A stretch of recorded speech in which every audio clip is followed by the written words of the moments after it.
because of the poetic and spiritual values underlying chapter 12 of Ecclesiastes and the many sermons I've listened to around that text, I grew to love the first verse.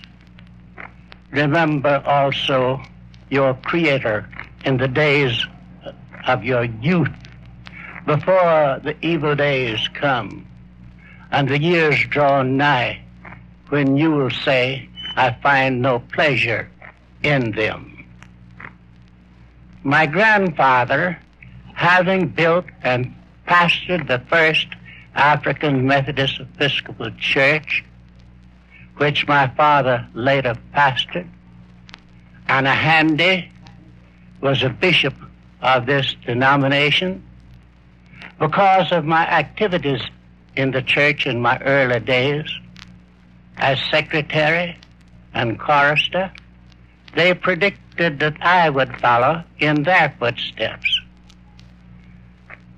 Now that I am past my 80th milestone, marching forward, I find it necessary at times to look back to the days when the old members of the church, during the love feasts and testimonials, would often say, if I know anything about my heart today, it is that I love everybody. And I'm trying to live so that when I come to press my head on my dying pillow, I can breathe my life out sweetly there. I never dreamed that one day I would be talking to an audience like this and telling them that this too is my testimony.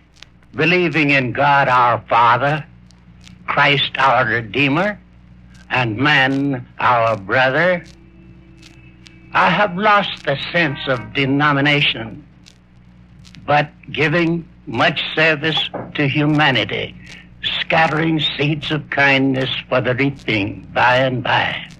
You must know that I suffered many handicaps from the very beginning, and now suffering blindness that made me sustain through faith and prayer these afflictions that in many ways I have overcome.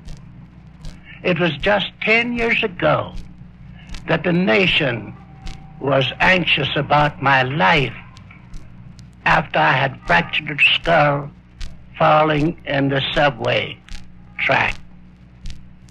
And after my recovery, I dedicated myself to the proposition that I would try to do much in God's service.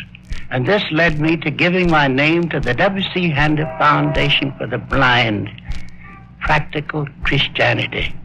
It is my prayer that you will lend to us your prayers, since God moves in a mysterious way his wonders to perform.